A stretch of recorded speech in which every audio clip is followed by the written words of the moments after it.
안녕하세요. 저는 올해 74세가 된 김순덕이라고 합니다. 오늘 이렇게 제 이야기를 들려드리게 되어서 참 떨리기도 하고 한편으로는 마음이 홀가분해지기도 합니다. 제가 왜 이런 이야기를 하게 되었는지부터 말씀드릴게요. 지난주에 동네 복지관에서 노인 일자리 상담을 받으러 갔는데 상담사 선생님이 제 이야기를 듣고는 깜짝 놀라시더라고요. 어머님, 정말 대단하세요. 이런 분이 또 계실까요? 하시면서 눈물까지 글썽이시는 거예요. 그 순간 문득 깨달았습니다. 제가 지난 7년 동안 겪어온 일들이 다른 분들에게는 정말 특별한 일일 수도 있겠구나 하고 말이에요. 그래서 용기를 내어 이렇게 말씀드리게 되었습니다. 저희 집은 서울 중랑구 면목동에 있는 작은 아파트입니다. 3층에 있는 20평짜리 아파트인데 남편과 제가 35년 전에 신혼집으로 마련한 곳이에요. 그때는 이 동네가 지금처럼 발전하지 않아서 집값도 싸고 젊은 부부들이 많이 살았거든요. 지금은 저 혼자 살고 있습니다. 남편은 작년 봄에 하늘나라로 떠났어요. 81세의 나이로 세상을 떠났는데 마지막 7년간은 치매를 앓으며 저와 함께 힘든 시간을 보냈습니다. 처음에는 정말 막막했어요. 치매라는 병이 얼마나 무서운 병인지, 간병이 얼마나 힘든 일인지 전혀 몰랐거든요. 하지만 지금 돌이켜보면 그 7년이 저에게는 인생에서 가장 의미 있는 시간이었던 것 같습니다. 남편을 간병하면서 번 돈이 지금 제 통장에 9천만 원 정도 있어요. 많은 돈은 아니지만 혼자 사는 74세 할머니에게는 든든한 노후 자금이 되었습니다. 어떻게 이런 일이 가능했는지 지금부터 차근차근 말씀드릴게요. 저와 남편 김창수는 1972년에 만났습니다. 제가 26, 남편이 29이었어요. 그 당시에는 늦은 나이에 결혼하는 편이었죠. 남편은 시청에서 일하는 공무원이었고 저는 동네 양품점에서 일하고 있었어요. 남편의 누님이 저희 양품점 단골 손님이셨는데 어느 날 남동생을 데리고 오셨던 게 인연이 되었습니다. 첫인상부터 참 좋았어요. 키가 크지도 작지도 않고 얼굴도 평범했지만 눈빛이 참 따뜻했거든요. 무엇보다 말투가 정중하고 예의 바른 게 마음에 들었습니다. 안녕하세요. 누님 옷 수선하러 왔는데 언제쯤 찾으러 오면 될까요? 그때 그 목소리가 지금도 귀에 서네요. 차분하고 낮은 목소리였는데 왠지 믿음직스러웠거든요. 6개월 정도 만나다가 결혼했어요. 1973년 가을 국화꽃이 예쁘게 피던 10월에 결혼식을 올렸습니다. 시댁 식구들도 좋으셨고 저희 친정 부모님도 만족해 하셨어요. 신혼 초에는 정말 행복했습니다. 남편은 성실한 공무원이었고 저는 결혼 후에도 한동안 양품점 일을 계속했어요. 아이가 없어서 경제적으로도 여유가 있었고 부부만의 시간을 충분히 즐길 수 있었거든요. 아이는 결혼한 지 5년 만에 생겼어요. 딸 하나를 낳았는데 정말 예쁘고 건강하게 태어났습니다. 남편이 그때 얼마나 좋아했는지 몰라요. 우리 딸이 세상에서 제일 예뻐. 라고 하루 종일 중얼거렸거든요. 딸아이가 태어난 후에는 제가 일을 그만두고 육아에 전념했어요. 남편 월급만으로도 충분히 살 수 있었고 무엇보다 아이를 직접 키우고 싶었거든요. 딸아이는 정말 착하고 똑똑하게 자랐어요. 공부도 잘했고 성격도 순해서 주변에서 모두 부러워했습니다. 대학도 좋은 곳으로 가고 취직도 일찍 했어요. 30살에 좋은 사람 만나서 결혼했는데 남편감이 참 괜찮은 사람이더라고요. 의사였거든요. 지금은 부산에서 병원을 운영하고 있어요. 딸이 결혼하고 나서는 남편과 둘만의 시간이 시작됐어요. 그때가 참 좋았습니다. 아이 키울 때는 몰랐는데 부부만의 시간이 이렇게 소중한 줄 처음 알았어요. 남편은 정년퇴직 후에 텃밭을 가꾸는 게 취미였어요. 아파트 옥상에 작은 화분들을 놓고 상추며 고추며 여러 가지를 키웠거든요. 제가 요리할 때마다 남편이 키운 채소들을 써서 우리 영감이 키운 상추가 제일 맛있어. 라고 하면 정말 좋아했어요. 저녁에는 함께 산책을 나가는 게 일상이었습니다. 중랑천을 따라 걸으면서 이런저런 이야기를 나누고 가끔은 동네 카페에 들러서 커피 한 잔씩 마시기도 했어요. 순덕아, 우리 참 행복하게 사는 것 같다. 남편이 그런 말을 자주 했어요. 저도 정말 그렇게 생각했습니다. 건강하고 경제적으로도 넉넉하고 딸도 잘 살고 있으니까 바랄 게 뭐가 있겠어요. 그런데 남편이 70세가 되던 해부터 뭔가 이상한 일들이 생기기 시작했어요. 처음에는 단순한 건망증인 줄 알았거든요. 내가 뭘 하려고 했더라? 이런 말을 자주 하더라고요. 방에 뭔가를 가져오려고 들어갔다가 그냥 나오기도 하고 가스레인지에 물을 올려놓고 깜빡 잊어버리기도 했어요. 영감, 나이 들면 다 그런 거야. 나도 요즘 깜빡깜빡하는 일이 많아. 그때는 제가 이렇게 대수롭지 않게 넘겼습니다. 정말 단순한 노화 현상인 줄 알았거든요. 하지만 점점 심해졌어요.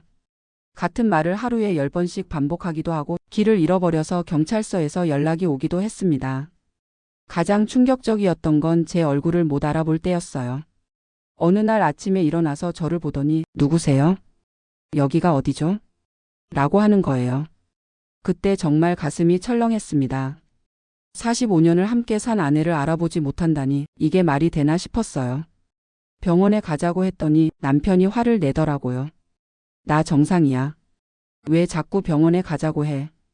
치매 환자들이 그래요. 자기가 아프다는 걸 인정하지 않으려고 합니다. 그래서 더 힘들었어요. 결국 딸아이와 상의해서 강제로 병원에 모시고 갔어요. 여러 가지 검사를 받고 나서 의사 선생님이 말씀하시더라고요. 알츠하이머 치매입니다. 중기 단계로 보이네요. 앞으로 증상이 더 심해질 수 있습니다. 그 순간 눈앞이 캄캄해졌어요.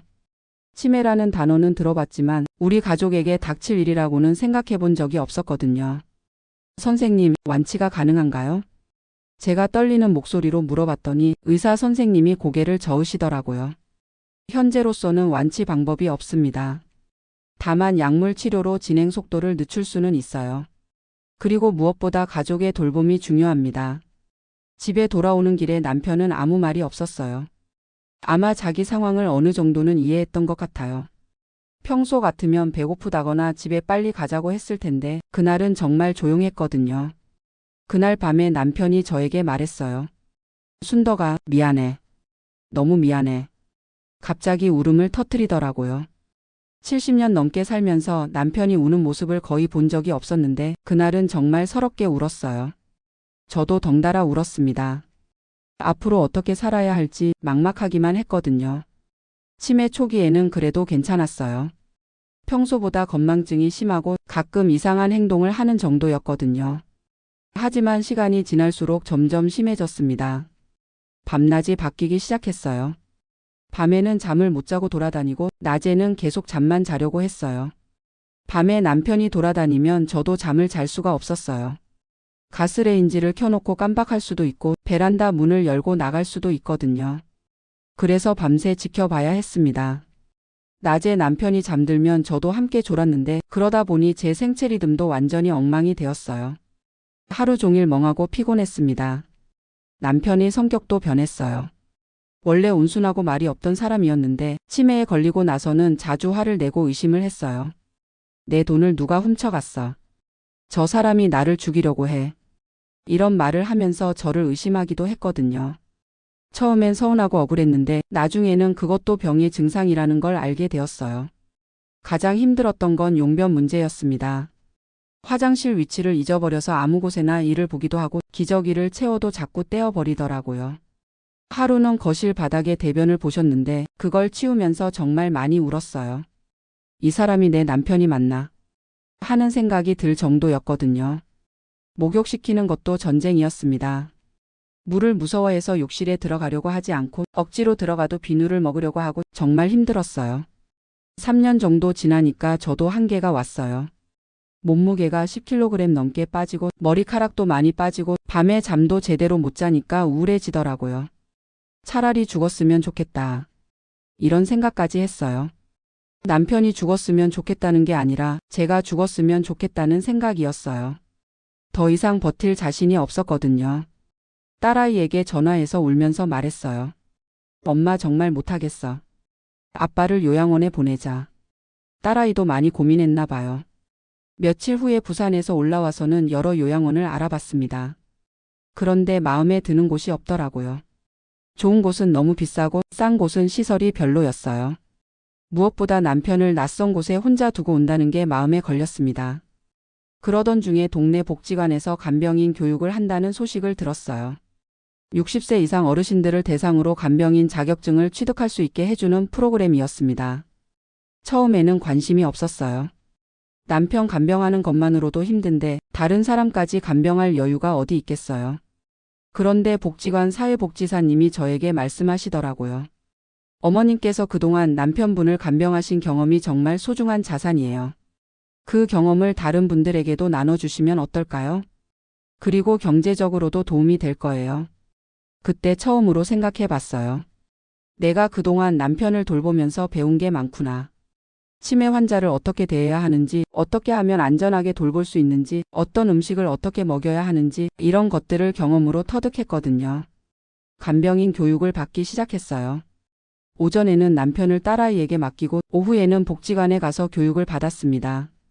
이론 수업도 있었지만 제게는 실습이 더 도움이 되었어요. 그동안 제가 혼자 깨우쳐가며 했던 일들이 사실은 전문적인 간병 기술이었다는 걸 알게 되었거든요. 어머님, 정말 잘하시네요. 어디서 배우셨어요? 강사 선생님이 저에게 말씀하시더라고요. 그때 제가 대답했어요. 집에서 남편 간병하면서 배웠어요. 그럼 실제 경험이 있으시니까 더 잘하시는 거예요. 이론만 아는 사람과는 차원이 달라요.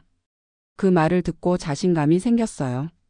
제가 그동안 힘들어하며 했던 일들이 사실은 정말 전문적이고 값진 일이었구나 하는 생각이 들었거든요. 한 달 교육을 마치고 자격증을 땄어요. 그리고 첫 번째 간병 일자리를 구했습니다. 혈관성 치매를 앓고 계신 76세 할머니를 돌보는 일이었어요. 일주일에 3일 하루 5시간씩 근무하는 조건이었습니다. 월급은 75만 원이었어요. 처음 월급을 받았을 때의 기분을 잊을 수가 없어요. 70세가 넘어서 받는 첫 월급이었거든요. 이 돈으로 뭘 할까?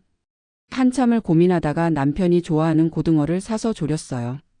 그날 저녁에 남편이 고등어 조림을 정말 맛있게 먹더라고요. 맛있다, 맛있어 하면서 세 그릇이나 먹었어요. 그 모습을 보니까 마음이 뭉클했습니다. 제가 번 돈으로 남편에게 맛있는 걸 사줄 수 있다는 게 이렇게 뿌듯할 줄 몰랐어요. 첫 번째 환자분은 6개월 돌보다가 돌아가셨어요. 가족분들이 저에게 정말 고맙다고 하시면서 추가로 50만 원을 더 주셨어요. 어머님이 우리 어머니를 정말 친어머니처럼 돌봐주셨어요. 마지막까지 편안하게 지낼 수 있어서 정말 감사합니다.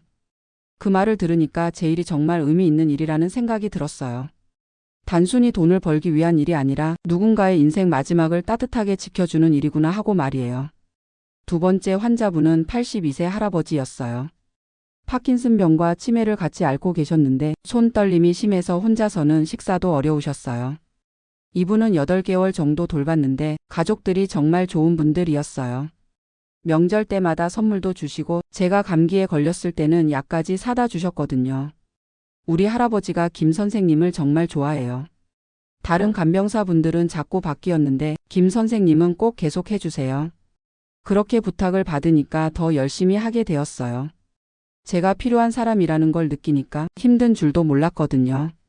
세 번째부터는 입소문이 나기 시작했어요. 중랑구에 간병 정말 잘하는 할머니가 있다.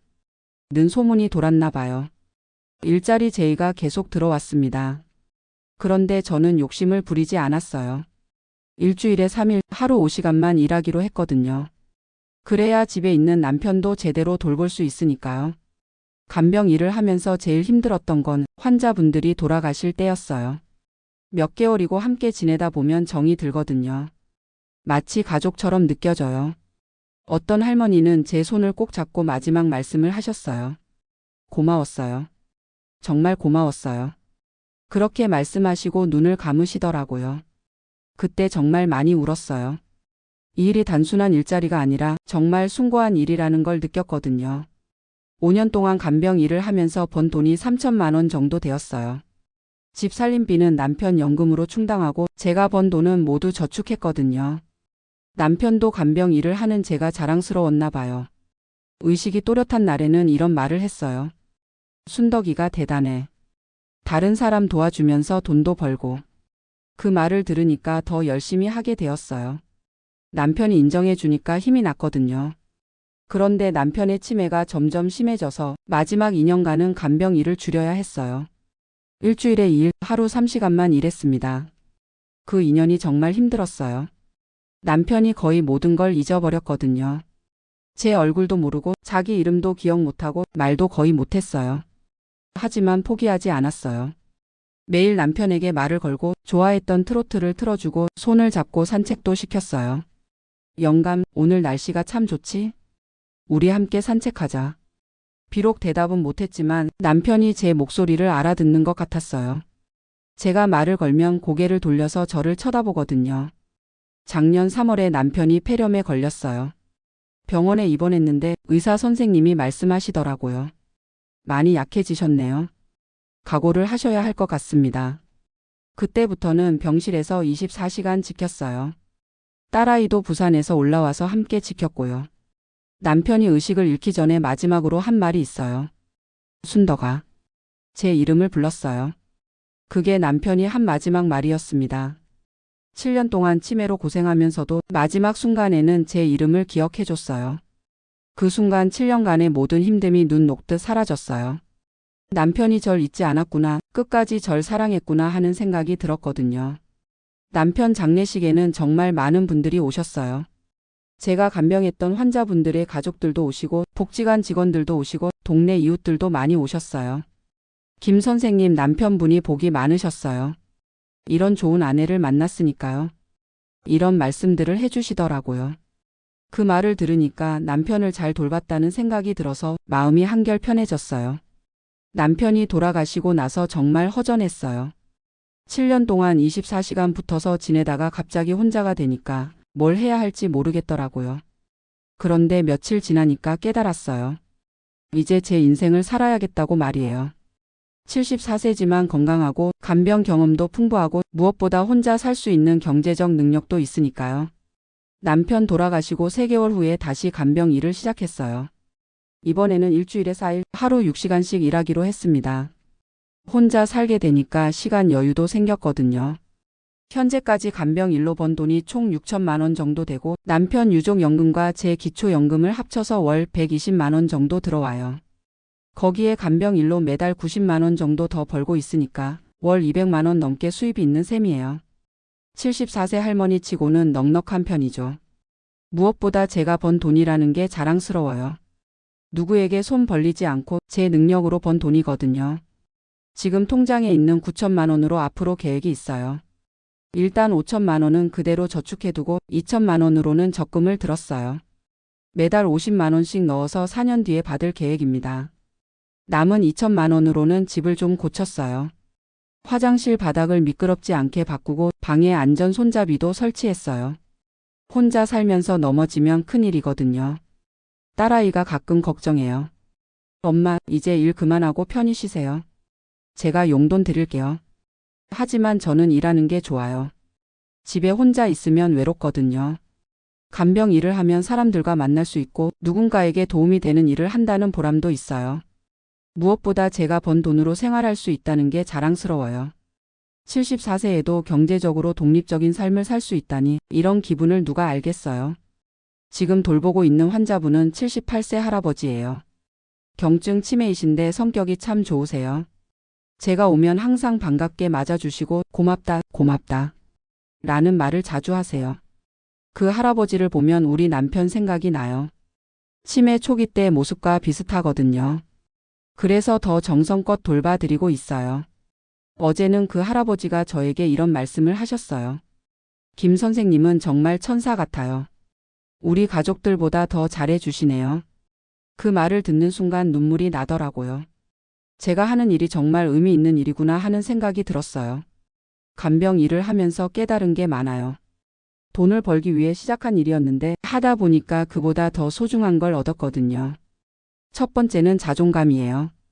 70세가 넘어서도 사회에 필요한 사람이라는 걸 느끼니까 하루하루가 의미 있게 느껴져요. 두 번째는 감사하는 마음이에요.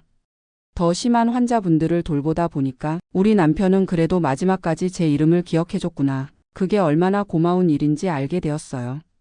세 번째는 인생의 의미에 대한 깨달음이에요. 나이가 들어서도 누군가에게 도움이 될 수 있고 어려운 상황에서도 희망을 찾을 수 있다는 걸 배웠어요. 요즘 동네에서는 저를 간병 박사님이라고 불러요. 치매나 중풍 환자가 있는 집에서 상담을 요청하면 가서 조언을 해드리기도 해요. 어떻게 하면 밤에 잠을 잘 잘까요? 이상한 행동을 할 때는 어떻게 대응해야 해요? 이런 질문들을 받으면 제 경험을 바탕으로 답해드려요. 그럴 때마다 그동안의 힘든 경험이 헛되지 않았다는 생각이 들어요. 지금 제 꿈이 하나 있어요. 간병인 교육 강사가 되고 싶어요. 복지관에서 간병인 교육을 할 때 실습 강사로 참여하고 싶거든요. 저처럼 어려운 상황에 있는 분들에게 희망을 주고 싶어요. 치매 환자를 돌보는 것도 하나의 전문 기술이고 그 경험을 바탕으로 새로운 인생을 시작할 수 있다는 걸 알려주고 싶어요. 복지관 팀장님에게 이렇게 말씀드렸더니 내년부터 강사로 참여할 수 있게 해주겠다고 하시더라고요. 정말 기대가 됩니다. 제 경험이 다른 분들에게 도움이 될 수 있다니 생각만 해도 가슴이 뛰어요. 가끔 사람들이 물어봐요. 7년 동안 치매 환자 간병하느라 고생 많았죠. 후회되지 않으세요? 그럴 때마다 저는 이렇게 대답해요. 후회하지 않아요. 오히려 감사해요. 그 경험이 저를 더 강하고 지혜로운 사람으로 만들어줬거든요. 정말 그래요. 7년 전에 저와 지금의 저는 완전히 다른 사람이에요. 그때는 남편에게 의존적이었는데 지금은 경제적으로도 정신적으로도 독립적이거든요. 나이 들어서도 새로운 일에 도전할 수 있고 어려운 상황을 극복할 수 있다는 자신감도 생겼어요. 무엇보다 다른 사람을 도울 수 있는 사람이 되었다는 게 자랑스러워요. 요새는 건강 관리에도 신경을 써요. 매일 아침 중랑천에서 1시간씩 걸어요. 간병 일을 하려면 체력이 중요하거든요. 식사도 규칙적으로 하고 일주일에 한 번은 동네 목욕탕에 가서 때를 밀어요. 혼자 살지만 스스로를 소중히 여기려고 노력해요. 딸아이가 한 달에 한 번씩 서울에 올라와요. 같이 식사도 하고 쇼핑도 해요. 딸아이가 말하더라고요. 엄마가 아빠 돌볼 때보다 지금이 더 생기 있어 보여요.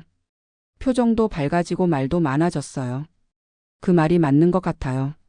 힘든 시기를 극복하고 나니까 오히려 더 활기차진 것 같거든요. 앞으로의 계획도 있어요. 80세까지는 간병 일을 계속할 생각이에요. 건강이 허락하는 한 말이죠. 그러면 통장에 1억 5천만 원 정도는 모을 수 있을 것 같아요. 그 돈으로 나중에 제가 요양원에 들어가더라도 딸아이에게 부담을 주지 않을 수 있거든요. 오히려 딸아이한테 용돈도 줄 수 있을 것 같아요.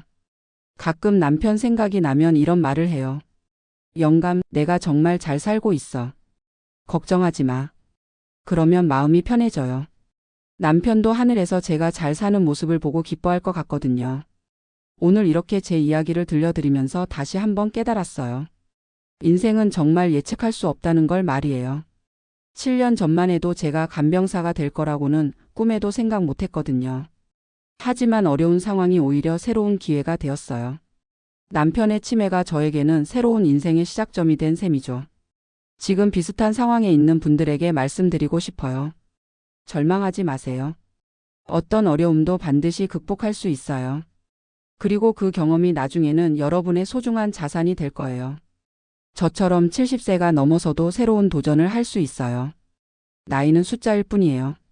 중요한 건 마음가짐이거든요. 오늘도 저는 간병 일을 하러 갑니다. 78세 할아버지가 제가 오기를 기다리고 계실 거예요. 그 할아버지에게 따뜻한 돌봄을 드리고 또 하루치 생활비를 벌어올 예정이에요. 74세 김순덕의 하루는 이렇게 의미 있고 바쁘게 흘러갑니다. 제 이야기가 누군가에게 작은 희망이 되었으면 좋겠어요. 감사합니다.